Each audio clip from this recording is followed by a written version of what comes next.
Bir avcı ile karşı karşıya geldiğini düşün. Bir şempanze, bir kurt veya bir kaplan. Onların gözlerine baktığında asla nereye odaklandıklarını tam olarak kestiremezsin. Gözleri karanlıktır, gizlidir, sırlıdır. Çünkü doğada nereye bakacağını belli etmek, avına niyetini açık etmek demektir. Bir zayıflıktır. Ama sen aynaya baktığında bir istisna görüyorsun. Gözlerinin akı bembeyaz ve parlak. Evrim, milyonlarca yıl boyunca sana niyetini açık eden bir özellik verdi. Tüm o vahşi dünyanın içinde, insan neden savunmasızca, işte buraya bakıyorum diyen tek tür oldu. Bu biyolojik mirasın derinlerine inmeden ve gözlerindeki bu sırrı çözmeden önce, eğer insan olmanın bu tuhaf tarihine, biyolojik kökenlerimize meraklıysan, videoyu şimdiden beğenerek bunu bize gösterebilirsin. Tıpkı göz teması kurmak gibi. Bu, aramızdaki o sessiz anlaşmayı başlatır. Bir ormanın derinliklerinde, yaprakların arasında saklanan bir avcı olsaydın, seni ele verecek en büyük düşmanın kendi gözlerin olurdu. Doğadaki diğer tüm primatlar, şempanzeler, goriller ve orangutanlar, bakışlarının yönünü gizleyen koyu renkli göz aklarına sahipken, sadece sen ve senin türün, niyetini açık eden parlak beyaz bir fona sahipsin. Evrim, hayatta kalmanın gizlilikten geçtiği o vahşi çağlarda, neden insanın yüzüne böylesine açık bir hedef tahtası yerleştirdi, hiç düşündün mü? Bu sessiz anlaşmanın bir parçası olarak, kelimelerin ve uykunun ağırlığına kapılmadan hemen önce beğen butonuna dokunarak, bu yolculuğa küçük bir iz bırakabilirsin, böylece biz de anlatının nehrinde daha rahat süzülebiliriz. Sabah yüzünü yıkarken aynaya baktığında karşılaştığın o görüntü, aslında doğanın en büyük kumarıdır. Göz bebeğinin etrafını saran o beyaz alan, bilimsel adıyla sklera, insanoğlunun biyolojik yalnızlığının en somut kanıtı. Bir gorilin gözlerine baktığını hayal etmeni istiyorum. Simsiyah, derin ve okunması imkansız bir kuyu gibidir. O goril sana mı bakıyor, yoksa omzunun arkasındaki bir dala mı odaklanmış, bunu anlaman neredeyse imkansızdır. Bu belirsizlik, vahşi doğada muazzam bir avantaj sağlar. Rakibine bir sonraki hamleni belli etmezsin. Tıpkı poker masasında güneş gözlüğü takan usta bir oyuncu gibi, diğer primatlar da niyetlerini o karanlık gözlerin ardında saklarlar. Ama sen, aynadaki o yabancı, tüm kartlarını açık oynuyorsun. Gözlerindeki beyazlık, bakışlarını nereye çevirirsen çevir, seni ele verir. Karşındaki insan, senin neye baktığını, neye ilgi duyduğunu, hatta neyden korktuğunu saniyeler içinde tek bir kelime bile etmeden anlayabilir. Bugün modern dünyada, kalabalık bir metroda ya da bir kafede otururken, birinin sana baktığını hissetmen ve başını çevirdiğinde, o beyazlığın sana odaklandığını görmen tesadüf değildir. Bu özellik, atalarımızın hayatta kalma stratejisini tamamen değiştiren bir dönüm noktasıydı. Karanlıkta saklanmak yerine birbirimizi anlamayı seçtik. Eski zamanların o tekinsiz sessizliğinde, kelimelerin henüz icat edilmediği ya da çok sınırlı olduğu dönemlerde, avlanırken sessiz bir iletişim kurmak zorundaydık. Bir bizon sürüsüne yaklaşırken ses çıkaramazdın, kolunu kaldırıp işaret edemezdin. Sadece gözlerini hafifçe sağa kaydırarak, yanındaki arkadaşına şuraya bak diyebilmen gerekiyordu. İşte o beyaz sklera, bu sessiz diyaloğun sahnesi oldu. Gözlerimiz, sadece görme organı olmaktan çıkıp, karmaşık bir iletişim aracına dönüştü. Bu durumun getirdiği bir diğer ilginç detay da güven hissidir. Diğer primatlar birbirlerinin gözlerinin içine bakmayı bir tehdit, bir meydan okuma olarak algılarken, biz insanlar göz temasında güven ararız. Çünkü beyaz göz akı, saklayacak bir şeyin olmadığını, niyetinin şeffaf olduğunu haykırır. Bir köpeğin, sahibinin bakışlarını takip edebilen nadir hayvanlardan biri olması da tesadüf değildir. Binlerce yıl boyunca bizim bu beyaz işaretçilerimize bakarak evrildiler, bizi okumayı öğrendiler. Şimdi gözlerini kapattığında, o beyazlığın aslında sadece bir renk farkı olmadığını, türümüzün sosyal dokusunu ören ince bir iplik olduğunu hissetmeni istiyorum. Biz, bakışlarını saklamaktan vazgeçip, birbirinin gözünün içine bakarak anlaşmayı seçen o cesur primatların torunlarıyız. Bu şeffaflık, medeniyetin ilk kıvılcımını çakan o sessiz andı belki de. Oysa, o medeniyet kıvılcımından uzaklaşıp, bugün bile varlığını sürdüren o sık ağaçların arasına, nemli ve loş yaprakların altına girdiğinde kuralların tamamen değiştiğini görürsün. Orada şeffaflık bir erdem değil, hayati bir risktir. Bir şempanzenin veya gorilin yüzüne baktığını hayal etmeni istiyorum. Koyu renkli tüylerin arasında parlayan o gözlerde, bizimki gibi belirgin bir beyazlık göremezsin. İris, yani gözün renkli kısmı ile gözün akı neredeyse aynı tonda, koyu bir kahverengi ya da derin bir kehribar rengindedir. Sanki gözleri tek parça bir obsidyen taşı gibidir, ışığı yutar ama niyetini yansıtmaz. Bu karanlık tasarımın arkasında, doğanın o acımasız ama muazzam mantığı yatar. Ormanın derinliklerinde, rekabet işbirliğinden daha baskın olabilir. Düşün ki, bir grup şempanzenin arasındasın ve hiyerarşinin alt basamaklarında yer alan bir bireysin. Gözüne lezzetli, olgunlaşmış bir incir ilişiyor. Eğer gözlerin bembeyaz bir fona sahip olsaydı, o incire attığın o milisaniyelik kaçamak bakış, grubun baskın alfa erkeği tarafından anında fark edilirdi. Beyaz bir zemin üzerindeki siyah bir nokta, ormanın loş ışığında bile bir işaret fişeği gibi parlar çünkü. Nereye baktığın, neyi arzuladığın, bir sonraki hamlenin ne olacağı açık bir kitap gibi okunurdu. Ama diğer primatlar için durum böyle değil. Onların o koyu renkli skleraları, yani göz akları, bakışlarını kamufle eden doğal bir güneş gözlüğü işlevi görür. Başları sana dönük olabilir, yüzleri sana bakıyor gibi görünebilir ama göz bebekleri aslında senin arkandaki bir tehlikeye ya da yerdeki bir yiyeceğe odaklanmış olabilir. Ve sen bunu asla tam olarak kestiremezsin. Bu belirsizlik, onlara sosyal satranç tahtasında muazzam bir avantaj sağlar. Niyetlerini saklayabilmek, bakışlarını bir sır gibi tutabilmek, hayatta kalmanın anahtarıdır. Modern dünyada poker masasında takılan o koyu renk gözlüklerin, milyonlarca yıl önce ormanda evrimleşmiş biyolojik bir versiyonudur bu. Bu yüzden bir gorili izlerken, onun nereye baktığını anlamak için sadece gözlerine değil, tüm kafasını nereye çevirdiğine odaklanmak zorunda kalırsın. Biz insanlar, başımızı sabit tutup sadece gözlerimizi oynatarak çevreyi tarayabilirken, onlar genellikle bakmak istedikleri yere başlarını tamamen çevirirler. Çünkü göz hareketleri dışarıdan kolayca seçilemez. Bu durum, onların dünyasında iletişimi daha gövdesel, daha büyük hareketlere dayalı kılar.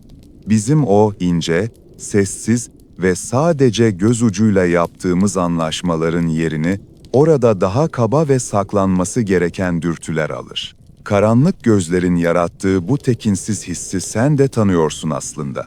Korku filmlerinde ya da eski efsanelerde, canavarların veya kötücül varlıkların gözlerinin genellikle tamamen siyah ya da tamamen beyaz resmedilmesi tesadüf değildir. Bir varlığın nereye baktığını görememek, onun bir sonraki hamlesini tahmin edememek demektir. Beynimizdeki o ilkel alarm merkezleri, bakışın yönünü tayin edemediğinde huzursuz olur. Karşındakinin sana mı, yoksa omzunun üzerinden arkaya mı baktığını bilememek, insan zihninde derin bir güvensizlik yaratır. İşte ormandaki kuzenlerimizin dünyası, bu sürekli tetikte olma hali üzerine kuruludur. Bizim atalarımız ise, bir noktada bu saklambaç oyunundan vazgeçtiler. Belki de avlanırken sessizce anlaşmak, yiyeceği saklamak yerine paylaşmak, rekabet etmek yerine sırt sırta vermek daha avantajlı hale geldiğinde, gözlerimizdeki o koyu perde kalktı. Karanlığı aydınlatan o beyazlık, benim saklayacak bir şeyim yok, bana güvenebilirsin diyen biyolojik bir bayrağa dönüştü. Şimdi yatağının güvenliğinde, gözlerini dinlendirirken, şunu düşünmeni istiyorum. Senin artık bakışlarını saklamana gerek yok. Ormanın o tekinsiz kuralları, senin yorganının dışında kaldı. Göz kapakların ağırlaşırken, o beyazlığın getirdiği güven hissinin seni sarmasına izin ver. Çünkü birazdan bahsedeceğim. Bu beyazlığın sadece sosyal bir araç olmakla kalmayıp, sağlığımız hakkında nasıl sessizce fısıldadığı gerçeği, doğanın ne kadar detaycı bir sanatçı olduğunu bir kez daha kanıtlayacak. Doğa bu sanatı icra ederken, fırçasını rastgele sallamadı. O beyaz boyanın arkasında, hayatta kalmanın en keskin stratejisi, yani av ile avcı arasındaki o ince çizgi yatıyordu. Şöyle bir düşünmeni istiyorum. Ormanın derinliklerinde, ışığın ağaç dallarından süzülerek yere düştüğü o alacakaranlıkta bir şempanze olduğunu hayal et. Gözlerin tamamen koyu renk, yüzünle bir bütün halinde. Bir rakibine ya da avına bakarken, başını çevirmeden sadece gözlerini oynattığında, kimse senin nereye odaklandığını anlayamaz. Niyetin, karanlık gözlerinin içinde hapsolmuş bir sırdır. Bu, yalnız bir avcı ya da sürekli tetikte olan bir birey için muazzam bir kamuflajdır. Rakibin senin bir sonraki hamleni kestiremez, çünkü bakışların okunamaz bir bilmece gibidir. İşte primat kuzenlerimizin çoğu, bu gizliliğin sağladığı avantajla hayatta kalır. Onlar için gözlerinin beyazının görünmesi, elindeki kartları masaya açık bir şekilde sermekle eşdeğerdir. Ancak bizim hikayemiz, o sık ağaçların arasından çıkıp, uçsuz bucaksız ve tehlikelerle dolu savanlara adım attığımızda değişti. Atalarımız, uzun otların arasında, kendilerinden çok daha hızlı, çok daha güçlü ve çok daha iyi koku alan yırtıcılarla dolu bir arenada buldular kendilerini. Burada hayatta kalmanın tek yolu, bireysel gizlilik değil, kusursuz bir uyumdu. Konuşmanın henüz karmaşık bir hal almadığı, kelimelerin bugünkü gibi havada uçuşmadığı o zamanları zihninde canlandır. Avlanırken ses çıkarmak yasaktı. En ufak bir fısıltı, günlerce izini sürdüğün avı kaçırmana ya da, daha kötüsü, seni avlamak isteyen bir yırtıcıyı üzerine çekmene neden olabilirdi. İşte tam bu sessizlik anında, gözlerimizdeki o beyazlık, yani sklera, evrimin bize sunduğu en gelişmiş iletişim teknolojisine dönüştü. Sen ve kabileden bir arkadaşın, dizlerinizin üzerinde, sararmış otların arasında pusuya yatmışsınız. Elinizde yontulmuş taşlar, kalbinizde avın heyecanı var. Başını hiç kıpırdatmadan, sadece göz bebeğini sağa doğru hafifçe kaydırarak, arkadaşına çalılığın arkasındaki hareketi işaret edebilirsin. O beyaz zemin üzerindeki koyu iris, adeta beyaz bir kağıda çizilmiş siyah bir oko gibi, niyetini saniyenin 1/10 kadar bir sürede yanındakine aktarır. Oraya bak demek için parmağını kaldırmana, dikkat et demek için seslenmene gerek yoktur. Gözlerin, sessiz birer hoparlör gibi çalışır. Bu, bizim türümüz için devrim niteliğinde bir takastı. Atalarımız, niyetlerini gizleme yeteneğinden vazgeçtiler. Artık bir poker oyuncusu gibi hislerini saklayamıyorlardı, çünkü gözleri her şeyi ele veriyordu. Ama karşılığında, hiçbir hayvanın sahip olmadığı bir şeye, ortak dikkat yeteneğine kavuştular. Bu, bizim birbirimizin zihnini okumamızı sağlayan ilk adımdı. Karşındakinin nereye baktığını görmek, onun ne düşündüğünü, neyi arzuladığını ya da neden korktuğunu anlamanın anahtarıydı. Bugün modern dünyanın karmaşasında bazen birinin bakışlarını yakaladığında hissettiğin o anlık elektriklenme, işte bu kadim mekanizmanın bir mirası. Beynin, binlerce yıl öncesinin o sessiz savanlarında olduğu gibi, Hala gözlerdeki beyazlığın rehberliğinde niyet okumaya çalışıyor. Ama şimdi, bu gece, senin niyetini kimseye kanıtlamana gerek yok. Ne avdasın, ne de avcı. Gözlerini kapattığında, o beyaz perde yerini huzurlu bir karanlığa bırakıyor. Dışarıdaki dünya, tüm karmaşık sinyalleri ve okunması gereken bakışlarıyla kapının ardında kaldı. Sen sadece kendi nefesine odaklanabilir, göz kapaklarının o tatlı ağırlığını hissedebilirsin. Çünkü birazdan bu beyazlığın sadece bir iletişim aracı değil, aynı zamanda bedenimizin içindeki fırtınaları haber veren ne kadar hassas bir gösterge olduğuna değineceğiz, ama şimdilik o sessizliğin tadını çıkar. O sessizliğin içinden sıyrılıp, biyolojinin bu en dürüst tuvaline yakından baktığını hayal etmeni istiyorum. Yüzümüzdeki bu beyaz alan, yani tıp dilindeki adıyla sklera, aslında sadece bir arka plandan ibaret değil, bedenin o anki durumunu dış dünyaya haykıran canlı bir parşömen gibidir. Diğer primatların koyu renkli göz akları, onların sağlık durumlarını, yorgunluklarını veya yaşlarını gizleyen karanlık bir perde işlevi görürken, biz insanlar bu korumadan tamamen yoksunuz. Bizim gözlerimiz, içimizde olup biten her şeyi apaçık bir dürüstlükle sergilemek üzere evrimleşmiş sanki. Sabah aynaya baktığında gözlerinin beyazında gördüğün o incecik, kırmızı damar haritalarını düşün. Belki gece iyi uyuyamadın, belki çok çalıştın ya da sadece tozlu bir rüzgara maruz kaldın. Bedenin, gözlerin oksijene ihtiyaç duyduğunu anladığı an, o beyaz tuvalin üzerindeki kılcal damarları genişleterek oraya daha fazla kan pompalamaya başlar.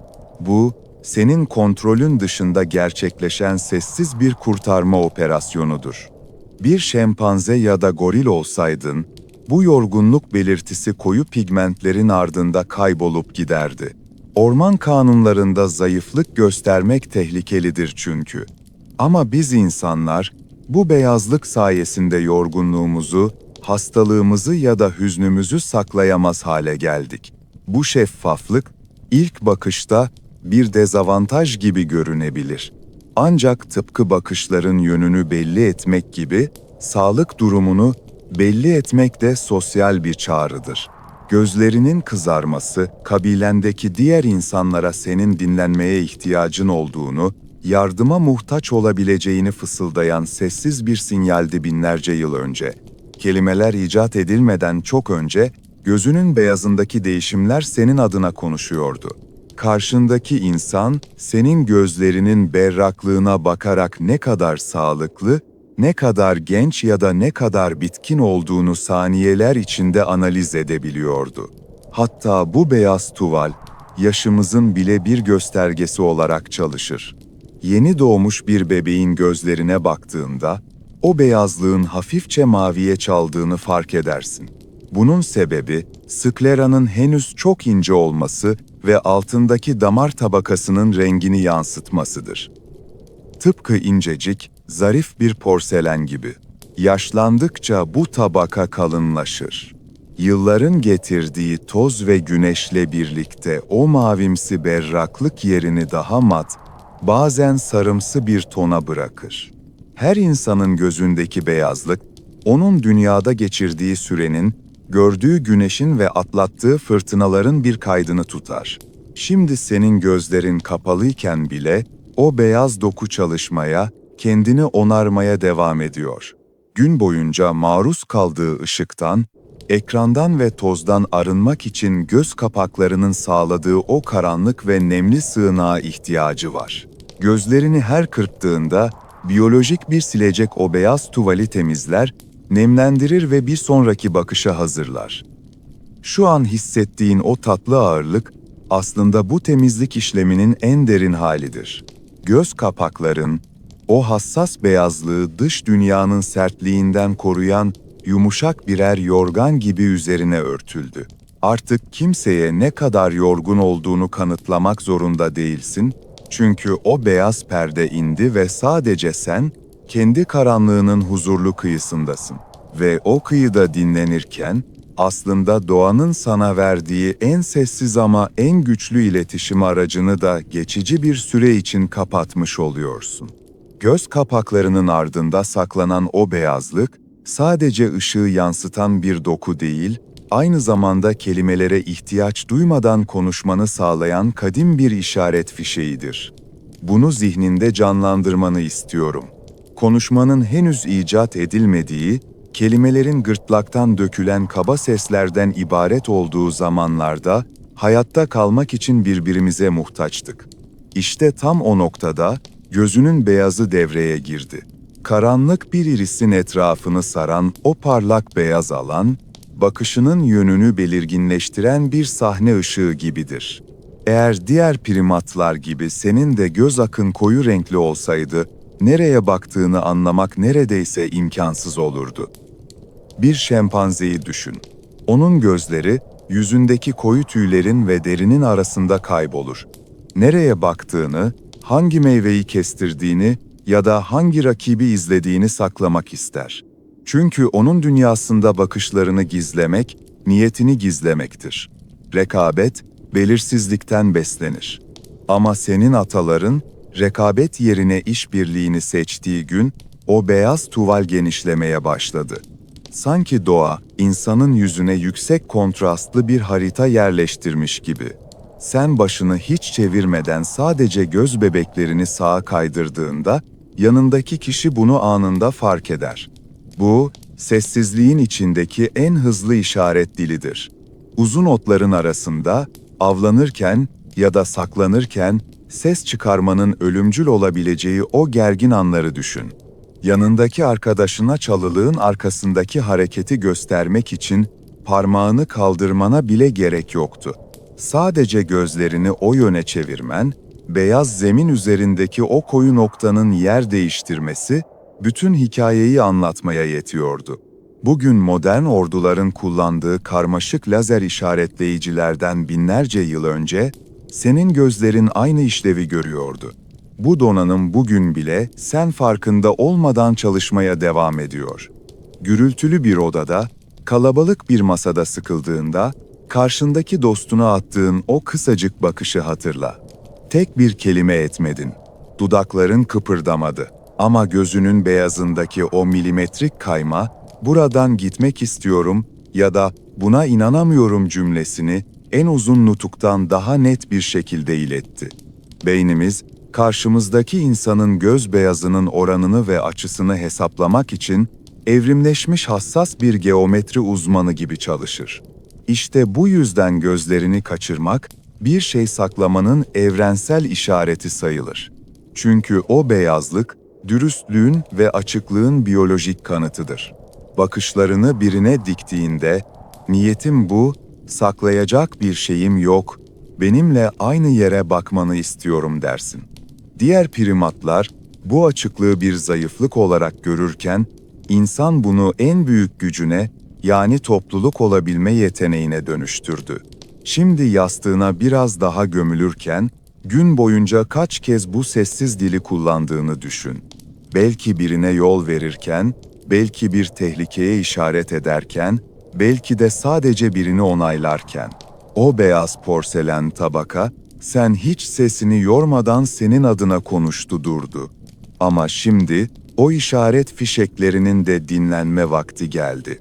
Perdeler indi, sahne karardı ve iletişim kurma zorunluluğu, yerini sadece var olmanın hafifliğine bıraktı.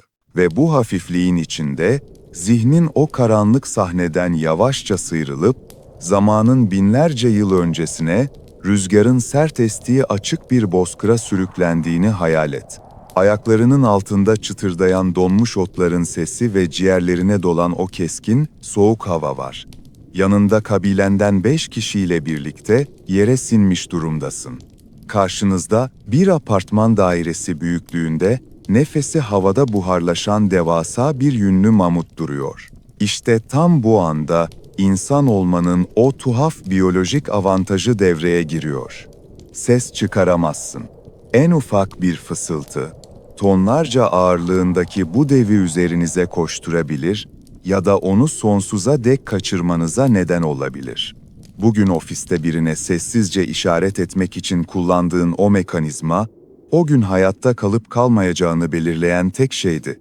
Yanındaki avcı arkadaşına bakıyorsun. Başını çevirmene gerek yok.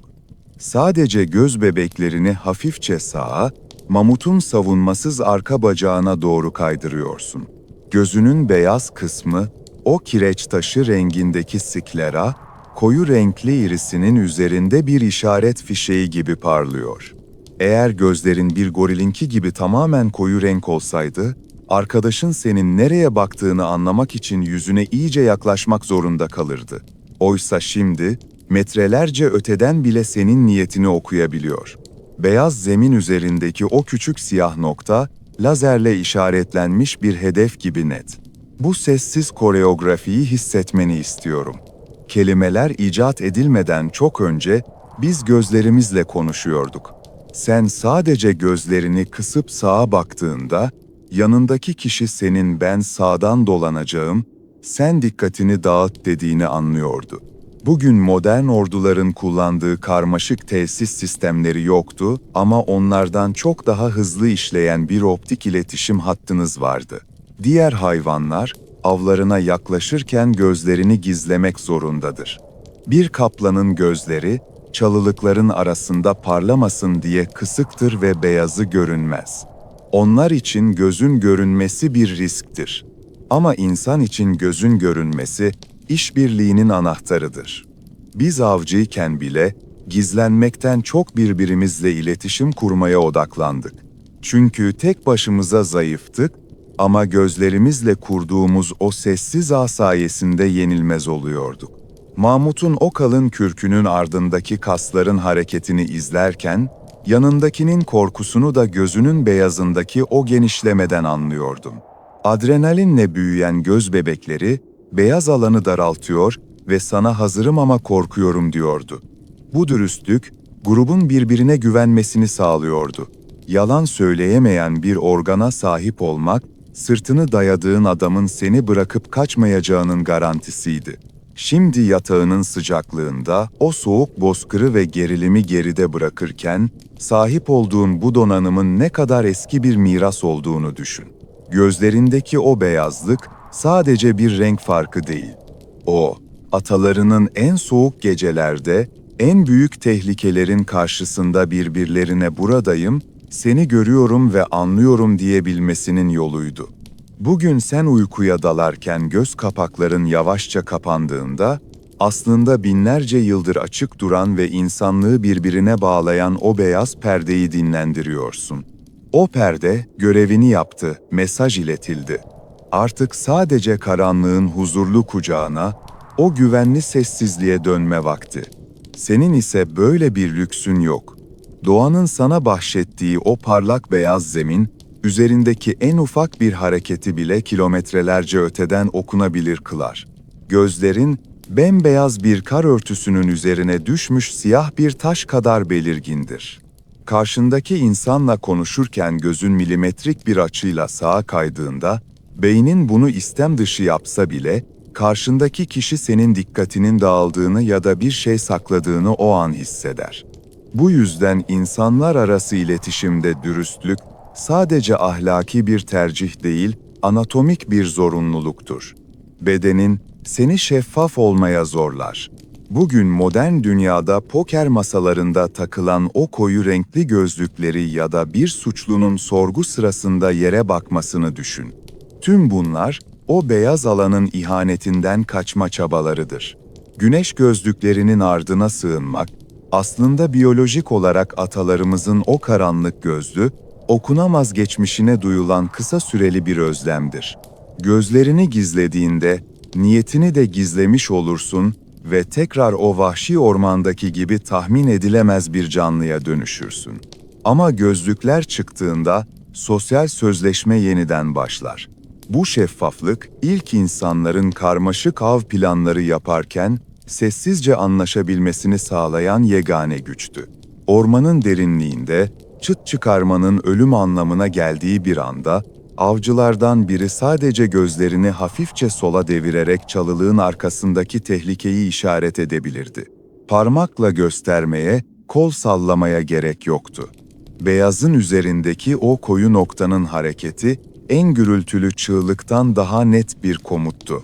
İşte bu yüzden senin türün yalan söylemekte zorlanırken işbirliği yapmakta ustalaştı. Bizler saklanamayan düşüncelerin mimarlarıyız.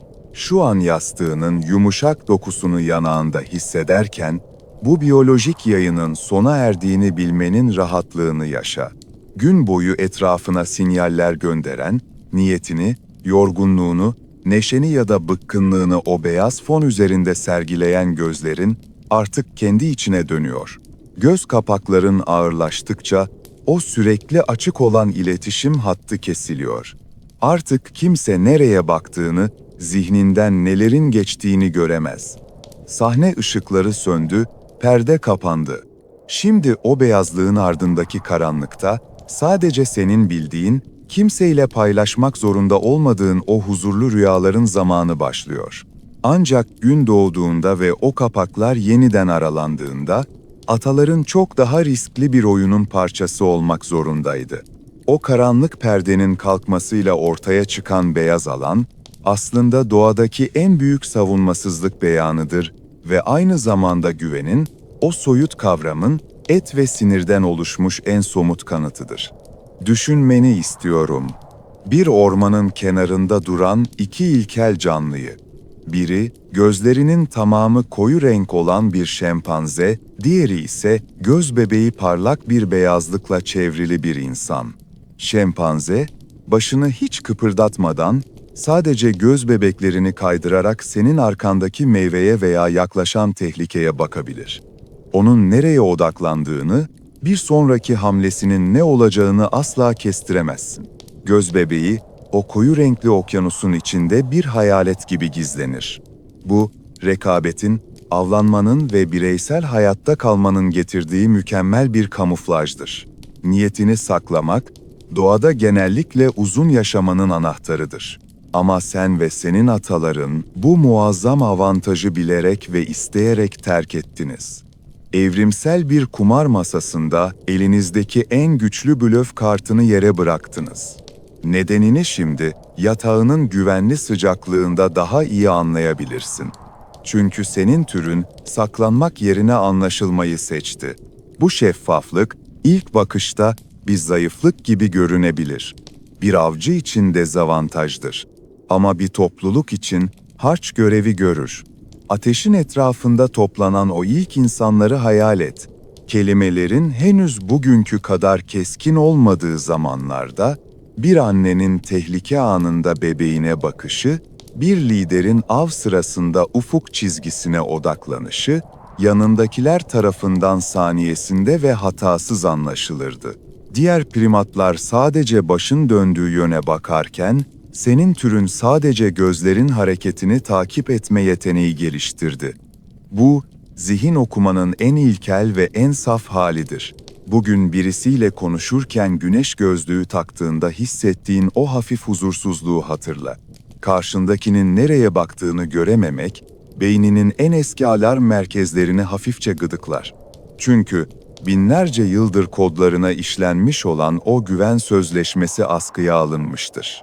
Göz bebeğinin etrafındaki beyazı göremediğinde karşındakinin niyetini okuyamazsın.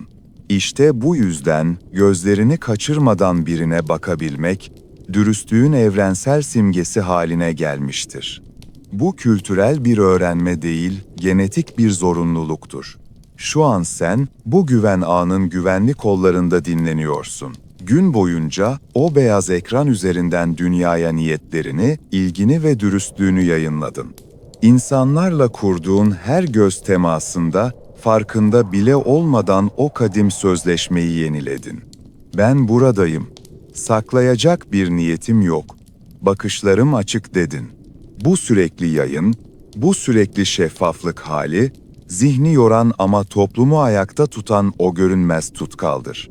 Ve şimdi, o tutkalın kurumasına, o sözleşmenin yarına kadar rafa kalkmasına izin veriyorsun. Güvenin bu fiziksel kanıtı, yerini uykunun getirdiği o yumuşak belirsizliğe bırakıyor. Göz kapakların, o güven sözleşmesini mühürleyen ağır, kadife perdeler gibi yavaşça inerken, zihninde beliren karanlığın aslında bir boşluk olmadığını fark etmeni istiyorum. O karanlık, binlerce yıl öncesinin gecelerine, elektriğin olmadığı, ay ışığının bile sık ağaç dalları arasında kaybolduğu o derin orman sessizliğine açılan bir kapıdır. Şimdi kendini o ağaçların arasında, küçük bir açıklıkta, çıtırdayan bir kamp ateşinin etrafında hayal et. Hava soğuk ve tek ısı kaynağı önünde dans eden alevler. Etrafında kabilen, ailen, güvendiğin insanlar oturuyor.